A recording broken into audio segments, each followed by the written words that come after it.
से पार्टी के जिला अध्यक्षों को और शहरी अध्यक्ष जो हमारे उनको बुलाया, जहाँ जहाँ पे नगर परिषद के, आपके म्यूनिसिपल कमेटी के और मेयर के जो चुनाव होने हैं कि वहाँ पे हमें चुनाव सिंबल पे लड़ना है या फिर सिंबल के बिना किसी साथी को चुनाव में खड़ा करना है।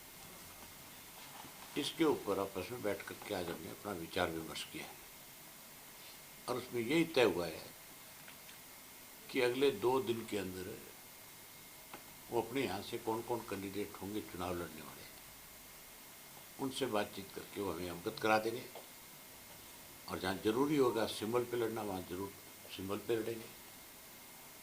और कोई ऐसी जगह भी आ सकती है कि जहाँ हमारी विचारधारा का व्यक्ति हो जो हमारे से समर्थन लेकर के चुनाव लड़ना चाहता हो, वो अपने आप को समर्थित उम्मीदवार के रूप में खड़ा करेगा तो हम उसकी सपोर्ट भी करेंगे। ये हमने आज इस पर फैसला लिया है। दूसरा एक और फैसला जो हमने किया है कि हमारे पार्टी के सीनियर जो साथी हैं उनको हमने 4-4 जिले दिए हैं, जो जिलों में जा कर के इंडियन नेशनल लोकदल पार्टी के जितने भी पुराने साथी हैं, चाहे वो चौधरी देवीलाल के वक्त के हैं, चाहे चौटाला साहब के साथ रहे हैं, जो किसी वजह से आज निष्क्रिय हैं, उन सब से संपर्क करेंगे, उन सब से बातचीत करेंगे, उनसे मिलेंगे और उसके बाद फिर हम अपनी पार्टी का नए सिरे से संगठन बनाने का काम करेंगे। और जैसे संगठन बनाएंगे उसके बाद डिस्ट्रिक्ट वाइज मीटिंगें रखेंगे, डिस्ट्रिक्ट वाइज मीटिंग रख करके और फिर सरकार की कमियां और खामियों को जहाँ उजागर करने का काम करेंगे, वहीं आगे की राजनीतिक रूपरेखा तैयार करेंगे।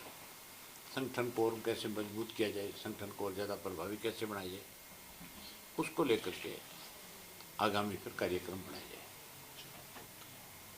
सर, कांग्रेस जो है वो ये कह रही कि हम जो चुनाव है वो नगर निगम का पार्टी के सिंबल पर लड़ेंगे और उसमें पार्षद भी सिंबल पर लड़ेंगे। नगर परिषद में वो कह रहे हैं सर हम प्रधान पद केवल सिंबल पर लड़ेंगे, पालिका में वो सिंबल पर नहीं जा रहे। तो इनेलो क्या मेयर का चुनाव और दोनों के चुनाव में ये राय ले रही है सर कार्यकर्ताओं से कि दोनों जगह का, दोनों तीनों जगह पे, जहाँ काउंसिल है वहाँ पे भी, जहाँ म्यूनिसिपलिटी है वहाँ पे भी, जहाँ मेयर के चुनाव होंगे वहाँ पे। सर, इस बीच जो कांग्रेस ने ईवीएम की बजाय बैलेट पेपर में चुनाव करवाने की मांग की थी और उस मांग को खारिज कर दी। इनेलो किस तरह से देखती है इस मसले को सर? कांग्रेस जो है 2 तरह की नीति अपना करके आगे काम कर रही है। जब इनकी हिमाचल में सरकार बनी तब इन्होंने ये नहीं कहा था कि ईवीएम में कहीं कोई गड़बड़ी है, तब तो सब कुछ ठीक था। और यहाँ जो हरियाणा के अंदर कांग्रेस ने बी टीम के रूप में बीजेपी के काम करके जहाँ बीजेपी की सरकार बनाई और लोगों की तरफ से जो कांग्रेस के नेताओं को इस बात के लेकर के कोसना शुरू किया कि कांग्रेस तो भाजपा के साथ मिलकर के भाजपा को सत्ता में लेकर के आई है, तब ईवीएम में ठीकरा फोड़ दिया कि ईवीएम की वजह से कांग्रेस चुनाव हार गई। तो फिर कांग्रेस ने हिमाचल में कैसे मान लिया ईवीएम ठीक है, वहाँ पे भी नहीं मानना चाहिए था। फिर लोकसभा में कैसे मान लिया कि ईवीएम ठीक है, तब भी नहीं मानना चाहिए था। आज इलेक्शन कमीशन के पास जाते हैं, ढोंग करते हैं, अपनी उस चीज़ को छुपाना चाहते हैं जिस ढंग से हुड्डा ने। आज तो कांग्रेस के सब लोग जो है इस बात का खुल कर जिक्र करते और कहते हैं। आज तो सोशल मीडिया पे, इलेक्ट्रॉनिक मीडिया पे, प्रिंट मीडिया में खबरें देते हैं कि सबके लिए जिम्मेवार अगर कोई है तो वो भूपेंद्र सिंह हुड्डा है। दीपेंद्र का एक बयान आया परसों के अखबार में पढ़ा मैं, उसने यमुनानगर से बयान दिया था और कहा था कि दिल्ली में जो आप पार्टी आ रही है, अगर वो इंडिया गठबंधन के साथ चुनाव लड़ती तो भाजपा सत्ता में नहीं आती। मतलब खुद इस बात को वो स्वीकार करता है कि अगर इंडिया गठबंधन चुनाव लड़ता तो भाजपा सत्ता में नहीं आती, तो फिर हरियाणा में इंडिया गठबंधन क्यों नहीं आया? यहाँ पे भी आना चाहिए था। इसका मतलब हुड्डा का बेटा दोनों नहीं चाहते थे कि कांग्रेस यहाँ सत्ता में आ जाए।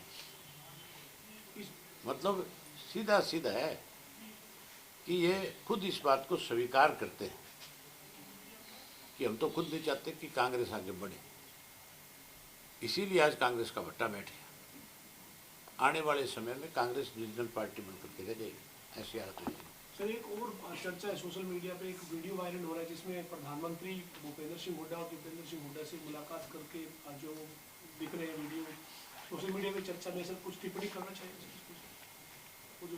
तो उसमें साफ साफ ये कहा जा रहा है प्रधानमंत्री की तरफ से, वो ये कहते हैं कि हुड्डा साहब सब ठीक चल रहा है ना। उसका क्या मतलब है?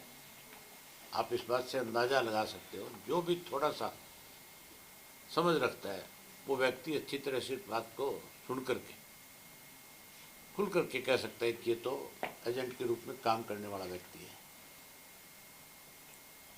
सब ठीक है, सब ठीक का मतलब ईडी उडी सब ठीक चल रहा है अब तक है। फिर वो निमंत्रण भी देते हैं, नहीं देते हैं कि आओ यार मिलो एक दिन, तो इसका मतलब मिलना जुलना जारी है। सर अनुशासनहीनता के मामले में अनिल विज को नोटिस दिया है सर बीजेपी ने, हालांकि ये उनके संगठन का मसला है, लेकिन कैसे देखते हैं सर, क्या आपको लगता है कि कोई अनुशासनहीनता विज ने की है जो उनके जिस तरीके के बयान आए? अब विज साहब का यह तो इनका अपना राजनीतिक अंदरूनी मामला है इनकी पार्टी का, लेकिन जिस ढंग से विज साहब के बयान आए थे, अब विज साहब उस पर अपनी बयान जो बातें कही थे उस पर अडिंग रहेंगे कि नहीं रहेंगे,